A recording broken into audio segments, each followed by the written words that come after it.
J'aime la parole. J'aime la parole. Peuple de Dieu, que Dieu vous bénisse.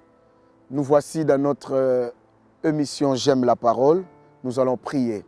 Saint-Esprit, dirige-nous et guide-nous. Nous avons besoin de toi dans le nom de Jésus-Christ. Amen. Alors, bien-aimés, je vais lire avec vous Matthieu chapitre 15, verset 28. Matthieu chapitre 15, verset 28. La Bible dit, alors Jésus lui dit, « Femme, ta foi est grande, qu'il te soit fait comme tu veux. » Et à l'heure même, sa fille fit guérir. Bien-aimé, cette femme, sa fille était malade. Elle insistait à Jésus pour que Jésus puisse guérir sa fille. Mais Jésus faisait des caprices comme s'il ne voulait pas. Et cette femme a amené Jésus à comprendre qu'elle a une grande foi. S'il y a une grande foi, c'est qu'il y a une petite foi. Voilà pourquoi, bien-aimé, le niveau de foi est important aussi. Les disciples, un jour, dirent à Jésus, augmente-nous la foi. Mais Jésus a commencé à leur dire, si vous avez la foi comme un grain de sénévé. Cela veut dire pour Jésus, il n'avait même pas la foi. Les disciples n'avaient même pas la foi. C'est-à-dire, il faut d'abord commencer à avoir une petite foi. C'est alors que votre foi va grandir. Et il y a beaucoup de gens qui sont des chrétiens, mais qui disent qu'ils ont la foi, mais ils ont toujours la petite foi. Alors, bien aimé dans le Seigneur, dans ce texte, il y a deux choses qui me touchent vraiment énormément. Jésus lui dit, écoute, il lui dit, ta foi est grande. Jésus parle de la foi de la femme. Il ne parle pas de sa foi. Jésus ne parle pas de sa foi. Mais il parle de la foi de la femme. Combien de gens viennent à l'église, ils ont la foi. Voilà pourquoi aujourd'hui, bien-aimés dans le Seigneur, les enfants de Dieu ne bénéficient pas des choses entre les mains de Dieu parce qu'ils comptent souvent à la foi des hommes de Dieu, à la foi de son pasteur. Oui, ce n'est pas mauvais, bien-aimé dans le Seigneur. Tu dois croire aussi à la foi de ton pasteur. Mais ici, Jésus a dit, il a vu sa foi, il a dit, ta foi est grande. Bien-aimé dans le Seigneur, tu dois travailler ta foi. Parce que Jésus dit, ta foi. Il ne parle pas de sa propre foi, mais il parle de la foi de la femme. Que ta foi est grande. Et pour que la foi, bien-aimée dans le Seigneur, puisse grandir, il faut lire la parole de Dieu. Il faut avoir la vie de prière. Bien-aimé dans le Seigneur, lorsque tu ne lis pas la parole, la foi vient de ce qu'on attend. Il faut écouter aussi la parole de Dieu. Il faut écouter des bons communicateurs de la foi. Bien-aimé dans le Seigneur, il y a des prédicateurs, si tu oses les écouter, ils vont tuer même la petite foi que tu avais. Écoutez, il y a des livres que des hommes de Dieu ont écrits qui augmenteront ta foi. Pas seulement les livres, les prédications, la Bible, la vie de prière. Et tout ça, bien aimé dans le Seigneur, quelqu'un qui prie, celui-là augmente sa confiance en Dieu. Il parle de sa foi. Il dit ta foi est grande. Écoutez, bien aimé dans le Seigneur, le temps est arrivé, bien aimé. Jésus parle de sa propre foi. Bien aimé dans le Seigneur, il y a des choses dans la vie pour que tu puisses la voir.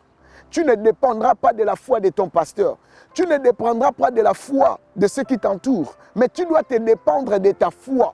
Jésus dit ta foi. C'est pourquoi la Bible dit mon juste vivra par sa foi. La Bible ne dit pas que mon juste vivra par la foi. Non, la Bible précise que mon juste vivra par sa foi. Est-ce que tu as la foi? Le problème c'est ça. Est-ce que tu as ta propre foi? Je ne parle pas de la foi communautaire, je prie dans telle église. Non, je ne parle pas de la foi du pasteur. Il dit que, voilà, tu dois avoir ta propre foi.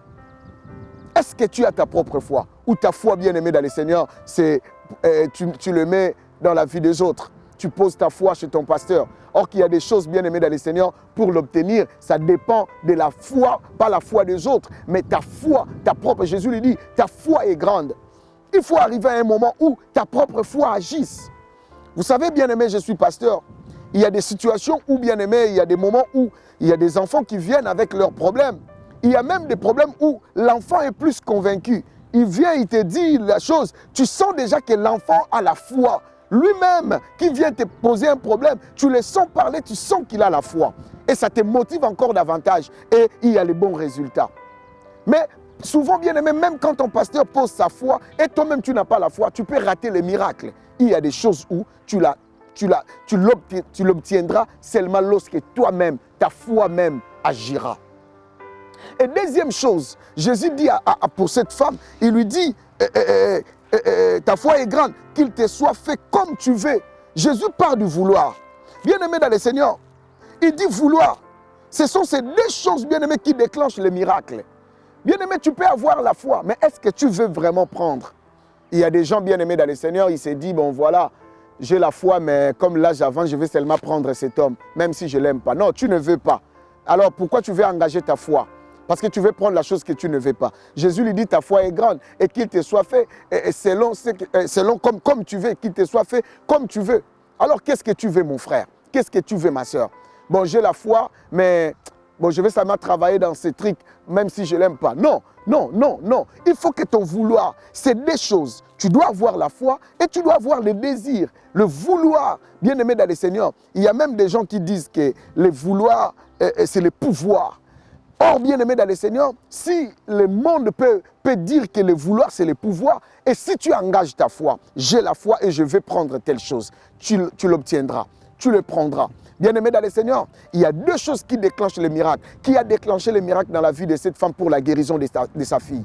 Elle voulait vraiment la guérison de sa fille et elle avait la grande foi. Bien-aimé dans le Seigneur, pour elle, c'était la guérison de ta fille, de sa propre fille. Mais pour toi, c'est quoi, bien-aimé dans le Seigneur? Est-ce que c'est la guérison de ta santé? C'est ton travail? C'est quoi, bien-aimé? Qu'est-ce que tu attends? Qu'est-ce que tu veux, bien-aimé dans le Seigneur? Engage la foi. Ne te limite pas seulement d'engager la foi, mais il faut aussi vouloir ce que tu désires, bien-aimé dans le Seigneur. Et ces deux choses déclencheront le miracle dans ta vie.